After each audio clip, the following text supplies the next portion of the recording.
Ďalší z projektov, ktorý vám predstavím, je rodinný dom Omega.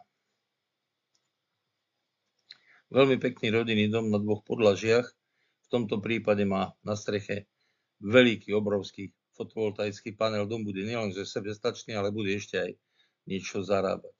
Miestnosť na náradie, vchod, východ na terasu. Vonku sedenie na terase. Veľmi pekný domček, vhodný na uší pozemok. Tá istá varianta rodinného domu, ale bez fotovoltaiky. V tomto prípade je to nasvietené najviac ešte strešnými oknami. Tento priestor, ktorý je na náradie, respektíve na bicykel, prípadne na motorku, môže byť takto rozšírený. Vôbec nevadí tomu vzhľadu. Pohľad do obývacej časti, tu je východ. V tejto časti je východ na terasu. Pohľad z obývacej časti do kuchynskej časti. Toto je jedálenská časť a tu je kuchyňa, vchod do kúpeľky.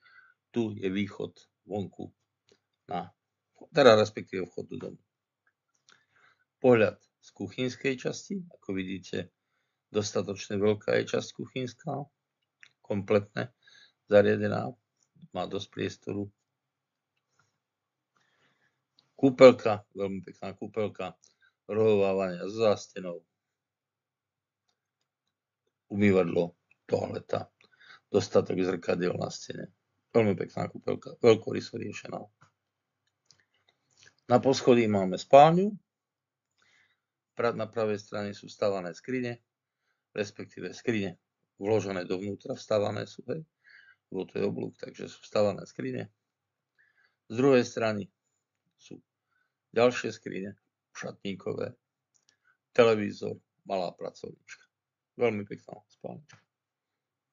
Pohľad do detskej izby, v tomto prípade pre dve deti. Stolík, posteľ, odkladacie priestory. Na druhej strane skriňa, taká drobná skrinka na knižnicu a tak ďalej. Možnosť dostatok priestoru aj na hranie, pokiaľ sú deti menšie.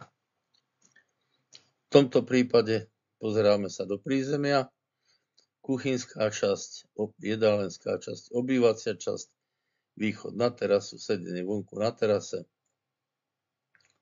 Toto je vstupné, toto sú tie skrine, šatníky v podstate, alebo niečo vstupné, za botník a tak ďalej.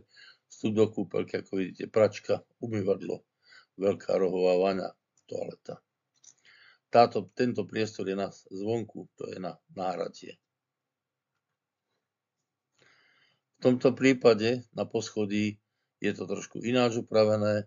Tu na poschodí je jedna miestnosť, buď ako hosťovská, alebo ako miestnosť pre jedno dieťa. V tomto prípade sú tie skrine upravené. Tak to je vec naozaj, ako si to ten dotyčný obyvateľ toho domu zariadi.